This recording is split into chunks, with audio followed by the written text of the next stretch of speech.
And then all of a sudden, there's the awareness that the body on the table is mine. I was launched, kind of like catapulted in a magnetic pull into this other realm. So I'm in this body, unable to move, unable to communicate. My consciousness and my body were not aligned. And so the body kept speaking up. That's where the consciousness that I know now, that I associate with my personality, seemed to still have some power. It's already had a lot of activity in these other realms. Welcome, everyone, to Our Sliver of Time. Today, we have a very special guest, Brooke Grove, who had a near death experience in which she went to another realm, and we're going to get into her story.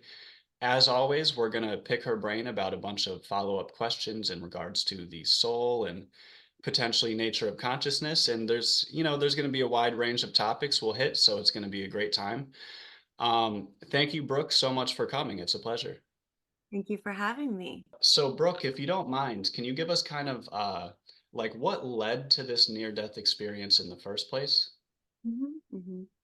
When I was in my early to mid 20s, I was working on my first master's, and a dean of my program suggested I do a topic that was very personal.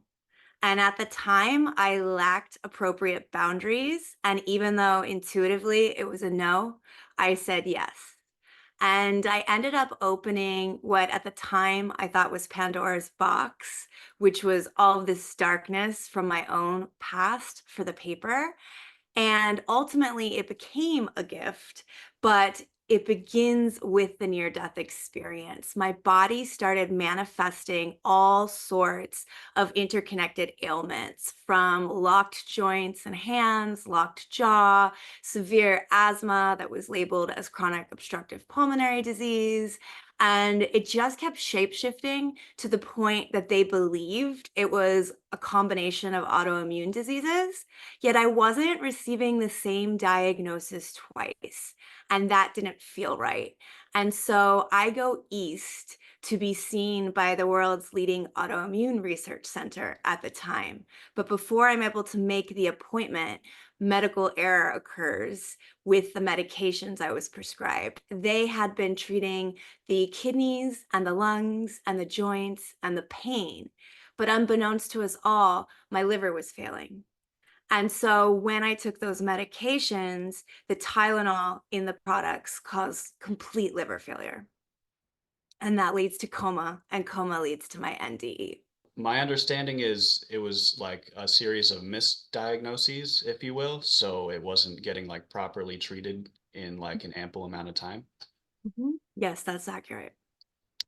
And when this near-death experience started, did this come on suddenly? Was there an event that happened, or was it just finally that kind of tipping point, if you will?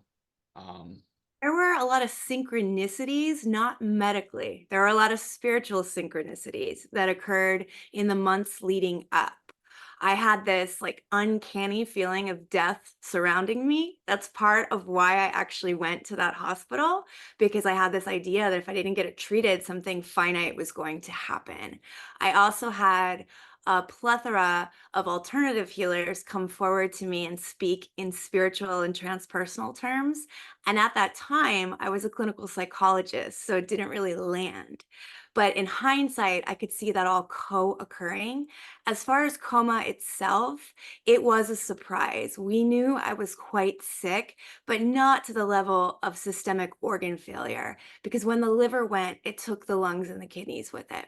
okay, so you end up in coma with the systemic organ failure, and you have this near-death experience in which, you've previously described it as you've gone to some sort of other realm. Of course, I don't want to put words in your mouth. Can you describe kind of what that experience was like? Where did you go? What did you see? Yes. Initially, I'm in the hospital. I'm in ICU when it begins.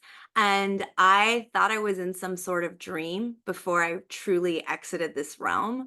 I'm looking down and I'm seeing all of these doctors and nurses in hazmat gear. There was so much organ damage. They were covered head to toe. It looked very almost like alien like I was watching a sci fi show. And I was curious about it and I'm peering in and it's kind of like, what are they working on? And what am I dreaming? And then all of a sudden there's the awareness that the body on the table is mine. And because I was still connected to the body at that point, there was a little bit of panic for the consciousness that was moving. And at that same time that I began to over identify with the physical form, I was launched, kind of like catapulted in a magnetic pull into this other realm. And the closest to our knowing I can describe it would to be looking at like a picture of the cosmos, something NASA's taken with their highest amped technology doesn't quite come close. The vividness of colors was something I've yet to see earthbound. The intensity was just so, so, so powerful. And there were voids of blackness too. It wasn't all light. But in this space, I was formless. And though there were other forms, they were all based on light and they weren't finite either. They were moving and free flowing. And though I was greeted immediately by three unique lights, one being a ruby red, one being an emerald green, and the other being a really beautiful amethyst, there was an awareness that why these forms had a consciousness, had a familiarity, we were all connected. We were one. It was almost as if you were seeing spectrums of a unified field, and everything could move either individually or as a whole. But there was an intuitive understanding that I was part of that whole, and there was no true separation as there is on Earth. My understanding is that when you were greeted by these beings, that you felt as though you had known them previously. Can you kind of elaborate on that a bit? There was immediate resonance. It felt like a homecoming. Like there was just this really like juicy, yes, these energies that I've known, these beings that I've felt the entirety of my human existence are here. And so though they didn't appear in the exact form that I knew their energy on earth, I had been a highly intuitive child and highly sensitive child. And I had always told my family that we were surrounded by angels and that we had guardians and that you could connect with them. And I even described their colors. And as a child, I was told, at first it was cute when you're really little. But once I got bigger and I continued interacting with them, I grew up really strict Roman Catholic. And they saw that as like a form of witchcraft or a form of, something they didn't understand. And for that reason, it was something to shame and to really, for me, to learn to suppress because it wasn't welcome anymore. And yet, when I got into this space, those beings who had brought me so much comfort growing up in a family where I was an outlier and a black sheep were there again. So I felt just a sense of awe. But as I stepped into this space of unconditionality in this unified field, there was an awareness that while I knew them, I was also of them, if it makes sense. Like we were one and the same, just as we'd been here, but now it was almost like it was being validated. It sounds to me like you kind of already had, prior to your near-death experience, some sort of connection with this other side, if you will. Um, how much did your near-death experience play into your perception of the world? Was this still kind of change your perception of reality, or was it just a confirmation of what you felt you knew? It was definitely life altering insofar as it blew open all of my limiting beliefs, all of my really scientific or materialism thinking, which I was very aligned to. Yes, I had been an intuitive child, and yes, I was an artist from a young age, But I went into those spaces attempting to make a profession and just found I didn't like it. I didn't want to sell things and make it corporate and all of that. And so I naturally gravitated to psychology because I really loved studying human behavior. Well, when I went into that, part of the artist within me died because that time they really had a clinical approach to nomenclature and there really wasn't a holistic paradigm for psychology. And so to fit in with the scientist and to have a good GPA and get into better and better schools each time, I surrendered a little bit more and more of my intuition and my artist way of being. And when I come into this space and when I wake up from coma, suddenly there's awareness that that realm, that intuitive spot, that spiritual place is more real than this, and that this is all an illusion. And as someone who was trained to empirically validate phenomena, that was like boom. It just shook up everything because what I had devoted now 13 years of inquiry and money and academia to suddenly didn't make any sense. And I just wasn't aligned to it anymore. Earlier in the interview, you had used the term Pandora's box. Do you think the near-death experience itself was almost also like opening Pandora's box? Like, once you go in and you see it, you just can't, there's no turning back. How was like the reintegration after this? Oh, is hellish would be the probably nicest term I could use. Yes, it was kind of like, the poet Mary Oliver said she once opened a box of darkness and didn't realize it was a gift. Okay. And that's kind of what coming back to here was like. Initially, the first few moments of being back in the body were quite shocking. I was catapulted back in. They did give me a choice when I was on the other side. I was given awareness of what was coming for the earth, and I chose to come back. But when I chose to come back, I'm thrown back into a body that literally, according to medical statistics, had about a 1% chance of surviving. My liver was gone. Okay. I also had a traumatic brain injury from a fall that led to coma that they declared probably would be in a vegetative state. I was likely brain dead. So when I get catapulted back in there, I am strapped down to the table. I had a PICC line going into my brain to save what cognition I might be capable of restoring if I awoke. I was intubated for my lungs. And so I get back in, and of course, you try to move or like jolt or do something, and I realize I'm paralyzed. And I did not know from an analytical perspective that I'd had liver failure. That wasn't part of the cards before I went in. So I'm in this body unable to move, unable to communicate. The staff believes I'm having involuntary muscle spasms. So they are attending to me, but they are making no contact. And it took quite an amount of time before I was able to get them to see through rapid eye movement that I was attempting to communicate. And so the landing from this ineffable, unconditional love and bliss and ecstatic rapture with the divine, suddenly it's like a crash course into the body. And I was at a different hospital than I had been seen at for years in California. I'm now in Maryland at a research hospital. They don't know me. All they know is that there's a toxic amount of Tylenol in my system. They didn't admit to medical error for weeks to come. Okay. And so my family uses the past to reorient the narrative. And they make an assumption that it might have been an intentional overdose. I had been an addict as a teen. I was recovering from sexual abuse. And so that kind of narrative puts a really weird twist on coming back from unconditional love because the first thing I'm greeted with is duality and splitting and accusations. And thankfully, that does clear up in a matter of weeks. But the damage of that imprint being what I landed into follows me for the next few years because now I've had this dissertation, I'm in the final part of school, and I don't believe in what I'm defending. And so my life trajectory starts to rapidly get shifted. And that massive shift in my identity leads to ego death after ego death and not knowing what to do.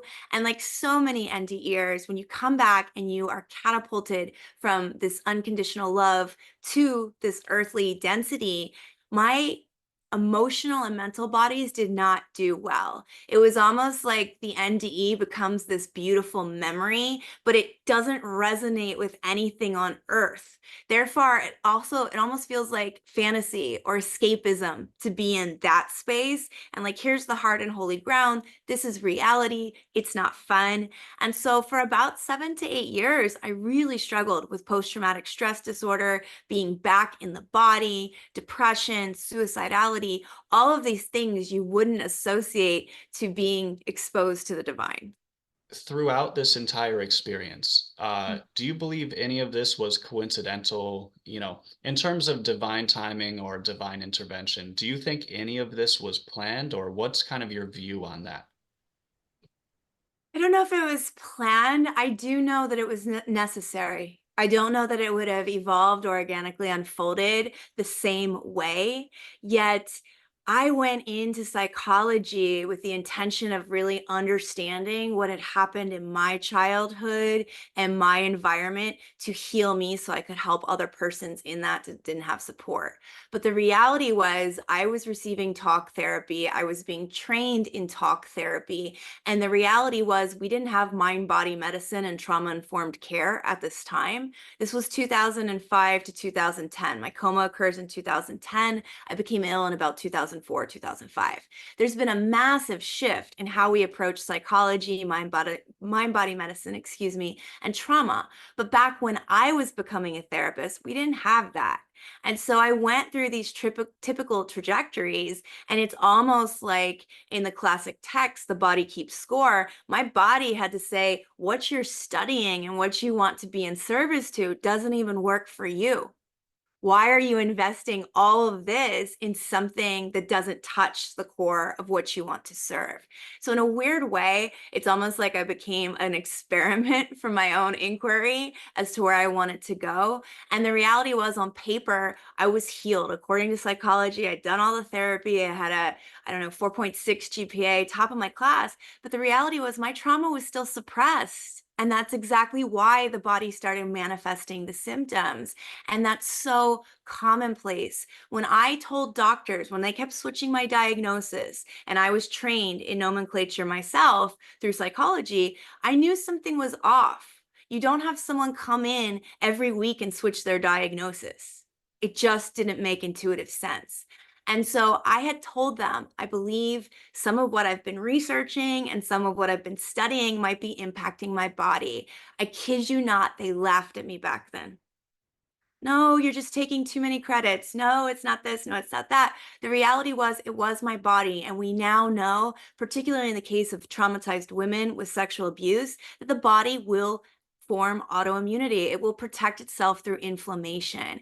And so these things were actually validated through the experience. Would it have occurred in the same exact trajectory? I don't know. But I can tell you this: when I really diligently went back to psychology and tried to defend that dissertation that I was no longer in alignment with, suddenly the autoimmune symptoms came back 3 years after they had spontaneously gone into remission from coma. So that tells you my consciousness and my body were not aligned. And so the body kept speaking up. You had said in the past that when you were on the other side, that you were still having conscious thoughts, and these thoughts were in the way that Brooke would think. They were Brooke-like thoughts, I believe you said, which is very interesting. So it seems maybe the your personality was still there when Mhm. you were out of body. I'm curious if you have any thoughts about, do these type of things carry over into like instincts? We have different instincts from person to person, and I wonder, is there a part of our consciousness that retains some sort of epigenetic memories of like a past life that translates into the next? It's a little speculative. I'm just curious if you have an idea about that. I concur that there is that aspect. Like, I don't, a lot of times I don't talk about the push and the pull between the creator light or the God light or the white light that most are so familiar with and the NDE, because I did have that I was gravitating towards. And then the more I would go towards that light, because that's the one that's really calling you, it's the one unlike any others. It's like, where we come from. Okay, the more I would go towards that, I lost all awareness of the earth trajectory. So it seems as if the closer you are to that, the more connected you are to your oversoul, the main part of consciousness that's split from creator. Yet when I was given the choice and I was allowed to kind of pull back from that yummy light, that's where the consciousness that I know now, that I associate with my personality, seemed to still have some power. Okay. So for me, there's definitely some sort of bridge between the soul's consciousness of the one that I know as Brooke here and now, but also the oversoul. Like there's a relationship between them. But they're not necessarily one in the same. Like I'm very aware when I go into peak states now and have transpersonal experiences when I'm more in the oversoul space as to when it's more coming from a place where there's still perhaps higher selves, but ego identity, which is more here and now. So to me, it feels like a spectrum. But as you said, this is all speculative. We don't know. And I think sometimes that's the best part is just the inquiry and the curiosity. When you came back into your body, you said that your children acted almost as like an anchor. I presume that it was from like the level of love that you guys have for each other. How much do you believe that played into you coming back? Well, you have to understand when I wake up, I'm told that I'm never going to have kids again. And I was also in like my very end of my dissertation. I had no intention of having children. Yet when I'm in this space and the angelics, the three colors I described, uh, basically guide me, even though they're not using words, it's all through telepathy and inner knowing. They guide me back to the body. And as I'm on my way, I encounter these two other foreign lights.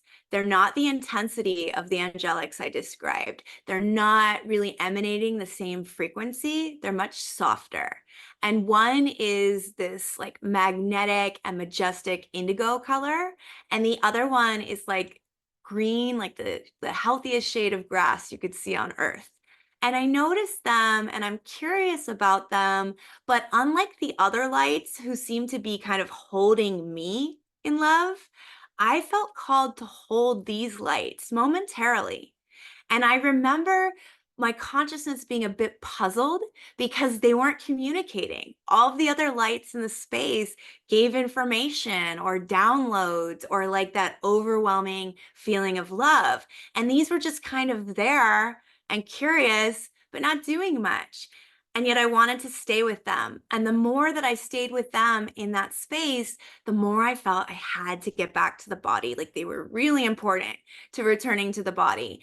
And so once I pause and I leave them, I then turn to the artificial light, which is the light that pulls me back into the body, which is the flashlight that I wake up to. It's not until I'm in a hospital 3 years later, birthing my eldest, and he's handed to me after a pretty traumatic birth due to just complications with his heart rate. And they hand him to me, and I'm just like blasted with this indigo aura. And when I saw it, though I could not say a word to anyone around me in the hospital or even my ex-husband, I knew that he was that energy that had been there and coming back into my body, somehow he was of significance. And I've alluded to this in the past, but when I talked about being an intuitive child, I didn't have a lot of support and I was going through years of recurrent abuse by a family member. And so I would pray all of the time to have another intuitive, someone like me, someone that understood me. And I always thought that Creator or God didn't hear my prayers. And when I had my eldest son, finally, I had an intuitive in the family, and he came in super accelerated spiritually. We can talk about all of my after effects because to him, they're organic and they're already online. And that for me, as someone who always felt so alone here, was revolutionary. And then, of course, his brother has the green aura, and he is completely opposite than us. He's not an intuitive, he's very earthbound and earth seed, but we love that because it brings us balance. So they definitely called me back to the body, though at that time I wasn't aware as to why.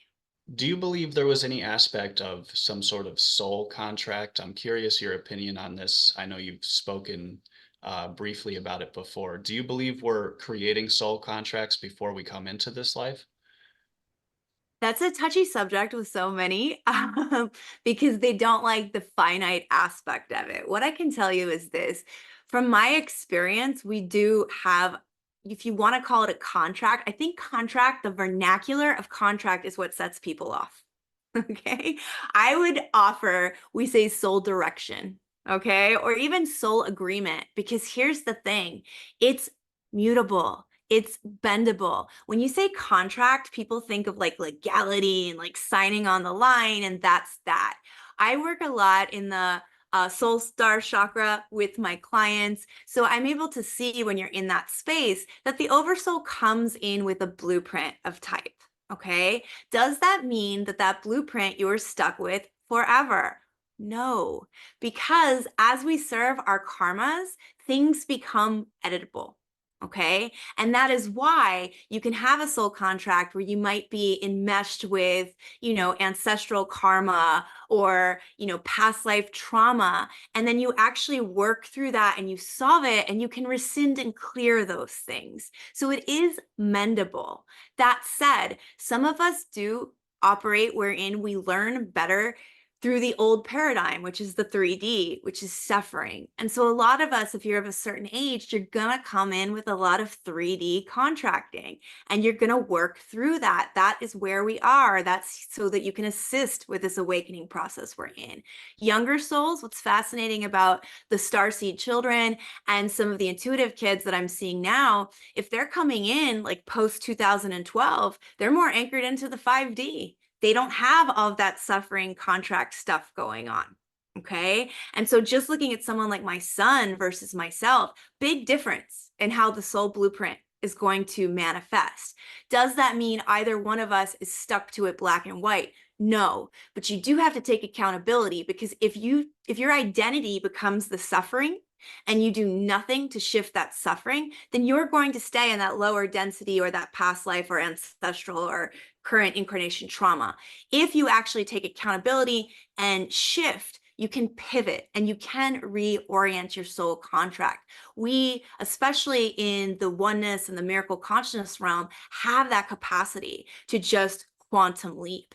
In the old, it was more difficult. And I believe that the systems of power, religion, science, politics, they didn't want us to know that we can alter these trajectories. It was kind of like you're stuck with it. If you're born in a certain class, you're stuck there unless you suffer. I mean, all the stories are unless you suffer, you don't get here. And in this new co-creation we're coming into with oneness, the suffering is not necessary. In fact, at that vibration, it doesn't exist. You bring up star seeds, these star children, whatever you want to call them. They're coming in with this intuitiveness, this 5D consciousness, if you will. I'm paraphrasing heavily, but what do you think that is? Do you think there are people coming in here with more of like an innate understanding of the other side, like a stronger connection? And where do you see that going in the future? Those of us, I self-identify as a star seed now. I wouldn't have if you had asked me many, many moons ago, because it's not really language or an ideology that aligns with science, right? It's really outside that bounds. But once I came back and I thought I was interacting strictly with angels, it became very clear that there were other systems of consciousness that are present on Earth and may reveal themselves. And it took me a really long time to understand that these different star systems were speaking to me and through me and around me, and they weren't just resonant with me in the least. And so, I started to understand how so much of my early childhood experiences were being a highly sensitive star seed, and that it's very common for us not to want to be here and to feel uncomfortable on Earth, and that, our intuition and our way of being is not supported. So it's very foreign. So there were different, from my understanding, per my guides, levels of star seeds that came in. There were some that came in, in the 60s and 70s, and they're kind of like more of a first wave. There's my generation where we come in the 80s and 90s, but we're not quite as open as the ones that start coming in after 2012. Okay. And so it just seems that we are souls that come from different systems in part. We're definitely very human too, but we come in with this awareness of the cosmos. And that being in our DNA, in our way of being, allows us to kind of maybe drop into the frequency that we're anchoring into the earth. Because as the earth is raising her frequency now, more and more people are going to have spontaneous awakenings. So it seems like many of us are here to co create as way showers this incoming golden age of consciousness. Because as I've told you, it's not easy to suddenly wake up and have all of your ideologies and ways of being shattered. And many people, as we go through what's coming, I do not mean that in doom and gloom, but just the shift of consciousness, like what's going to radically change for so many, they're going to need support systems. And so to me, it's really tapping into our galactic origins. A lot of people want to believe that, humans are special and we are the one and only life. But I mean, that's just kind of silly if you really think about it. With the amount of galaxies, with the amount of planetary influence we have, why would we be so special? That really seems like something that was instilled with us so that we had that kind of ego, that kind of power. The reality is, to tap into true oneness, you have to be open to all, because there is no separation. So many of us have higher consciousness ways of being beyond the five senses that most persons identify with. And that's all I personally mean by starseed. It's persons that can really tap into the higher chakras beyond the human body. Whether or not you see that as alien or extraterrestrial, it's really just an expansion of our ability to connect. So I'm very curious about these other senses that you described, but very quick question before then. You Mhm. had described the earth as a her, and of course we're not going to get into a pronoun war, but I'm curious where this comes from. You believe the earth has some sort of feminine energy overall to it? Is that why you say it that way? Yes, the divine feminine is rising right now, and that's really going to be how we co-create a heaven on earth, is by stopping the polarization between the masculine and the feminine. We need both. Okay.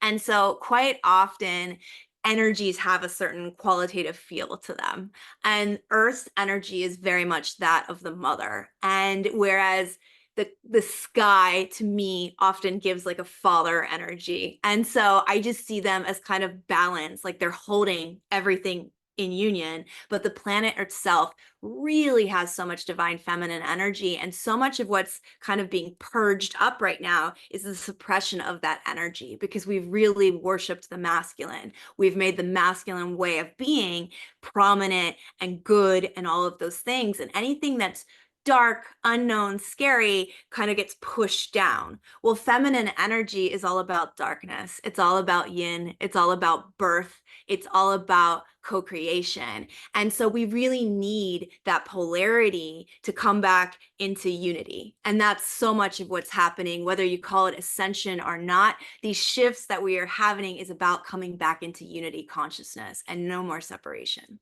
So before we get into these other senses, I actually do have one more question in regards to the Earth. Do you consider the Earth to be alive as a whole? Like, do you see the Earth as some sort of like super organism or no? I do feel the earth is very much alive. There's so much. It would be, with my after effects and my ability to see energy, it would not behoove me to say the earth is not alive. The earth is very much alive. I'm curious about these senses because I've even brought this up on a handful of occasions, and I'm no expert, but my understanding is that we have more than five senses. Who knows if they are being suppressed by, the infiltration of the food and water supply, radiation from cell phones, this type of stuff. So the idea that we could have more than five senses to me is plausible. So if you don't mind, can you kind of go into, what are these extra sensory abilities that some people may or may not have?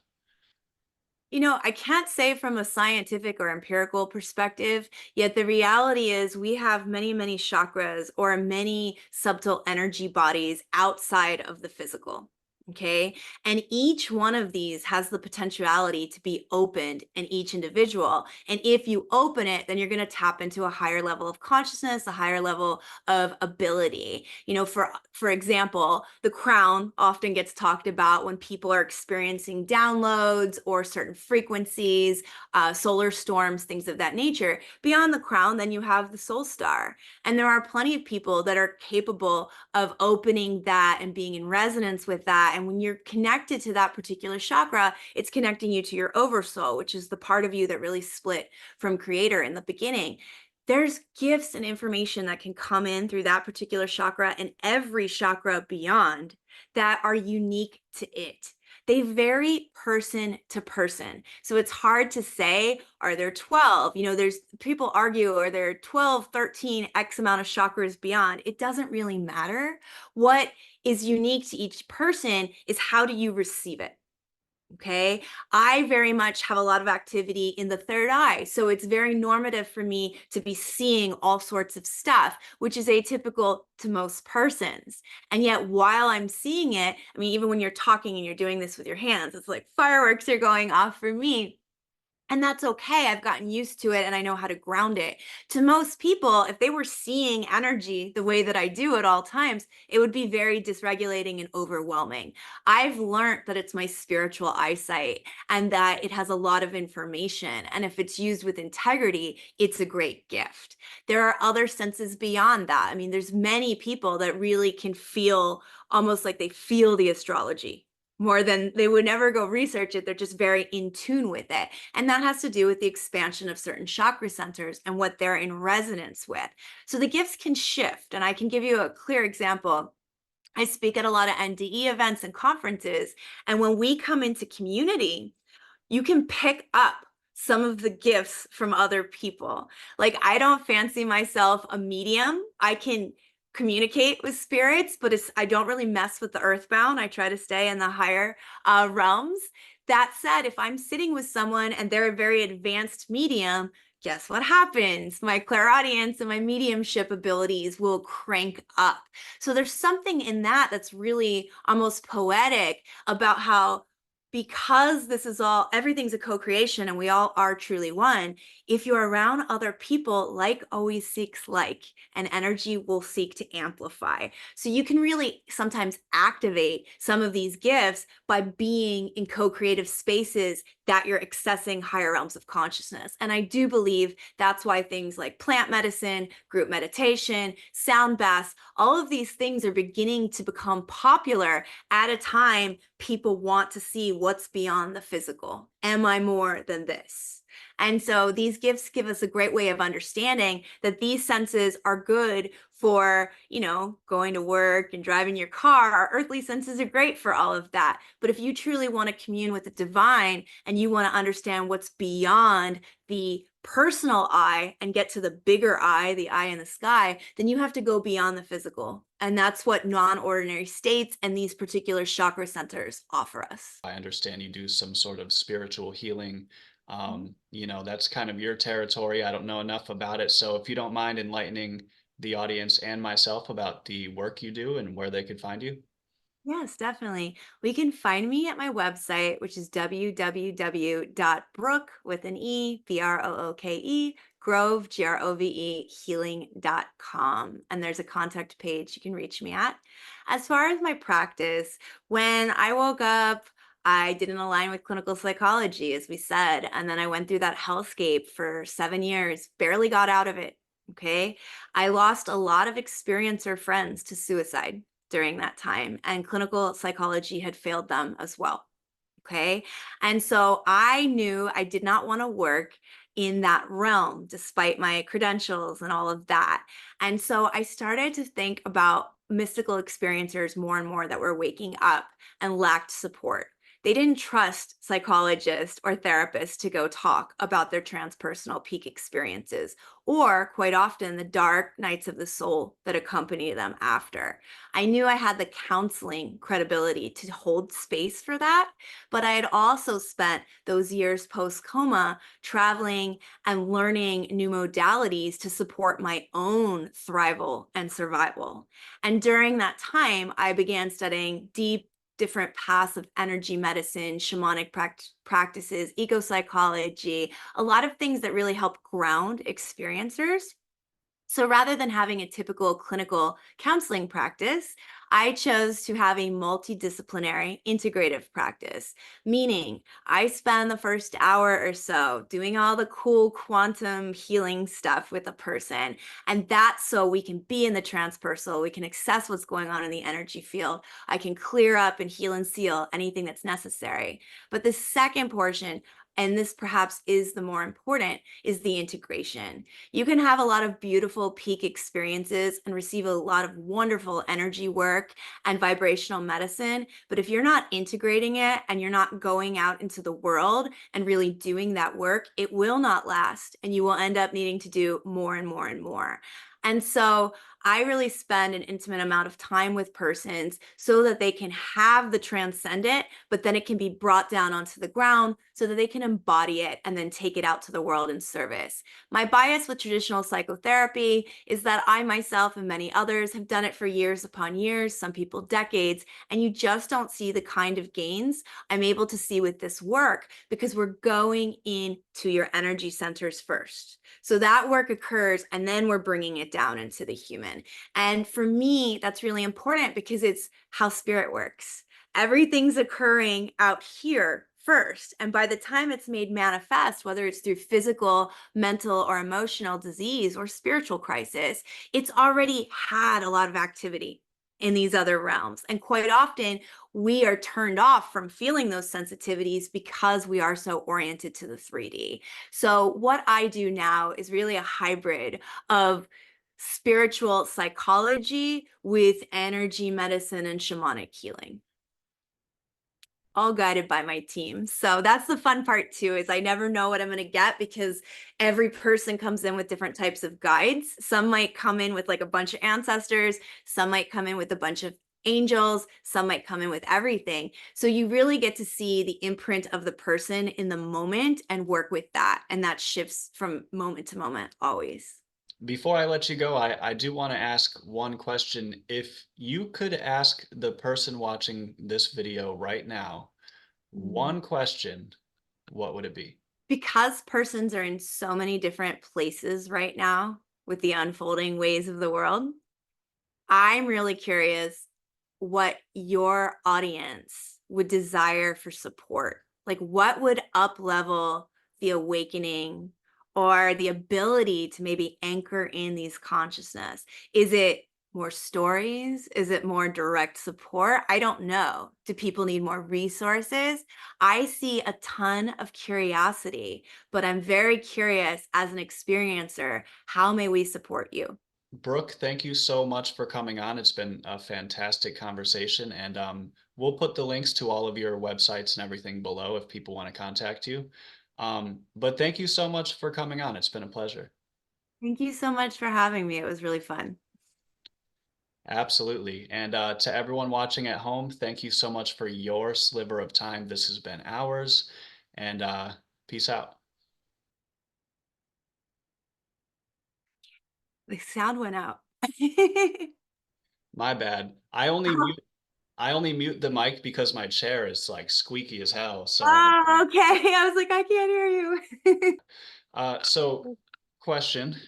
Oh, I Mhm. should have a question. I'm the person that's supposed to have the questions. You had mentioned, so I thought of something on the spot, but I didn't even want to raise my hand because I was like, she's on fire. Um, you know what I always do as well, Brooke? I'm always way too close to the camera, and I always do this. I don't care, but I just get so intrigued. Like when I'm actually talking to the person, I just keep getting closer and closer because I'm just like into it. But then I'll watch the footage. I'm like, I am always right up in the camera. It's ridiculous. And I'm the opposite. I sit far back because my After Effects can mess with the technology. So I have to stay like at a certain place. Oh, there you go. Okay. So do you think that's actually an interesting thing? Do you think why do people say that after like a near-death experience visiting the other side that they have this effect on technology, whether they're in control of it or not? What do Mhm. you think that is? It's an alter to our frequency, our vibration. I have two little boys and their friends come over and they're always like, can you ask your mom to play with light bulbs? And it's like the strangest things, but they know that I can go up to light bulbs and like just play with the energy and like turn the light without touching, the thing. And it's inconsistent, but a lot of us NDEers, particularly, and this is my bias, I have no empirical data to support this, but I've witnessed it in experientially over and over again. Those of us that seem to have spent a longer amount of time with the light seem to come back more altered by it. My coma was 3.5 days. It wasn't like I had this quick, NDE. I was over there for quite a while. And then, of course, I came back and I'm dropped into this ICU hospital bed where I have to intimately live with machines from the get go. And I noticed right away that I was getting these really bad headaches, that like what I was beginning to see, which at the time I didn't understand was energy. I thought they had given me really good drugs. So, till I found out my liver failed and they couldn't give me anything. So then I started realizing, oh my gosh, something about me and electricity is new. For years, I would wear sunglasses if I had to be around other NDEers because I couldn't look at their frequency. Like it was just too bright. I still wear them at conferences quite often because it just gets overwhelming to see the field. But from what I can understand is our subtle bodies somehow became activated. It's almost like we have a barrier in the human brain that turns off a lot of this pineal gland and our gifts, for lack of better terms. When you're blasted by the light, for whatever reason, that activation, when you come back, doesn't always go away. And so, for those of us that can get a really high vibration and get really lit when we're talking, it's very common if you're giving a conference or presentation to have a microphone or something short out. And so you kind of get used to, you have to be very sensitive with technology. You have to be mindful of it. You have to be very cognizant of EMFs and how much time you're spending in that field. Like my friends joke, they always want to use the internet at my house, and there's like 2 rooms that are purposely a dead zone. I don't constantly want to be around that vibration or that energy because it deeply impacts me. So again, it's almost as if we all have this. It's inborn to the human animal, but for whatever reason, our material physical brain turns it off. And in our case, that threshold or that barrier is now gone, and it's just a unique quality of being at this vibration.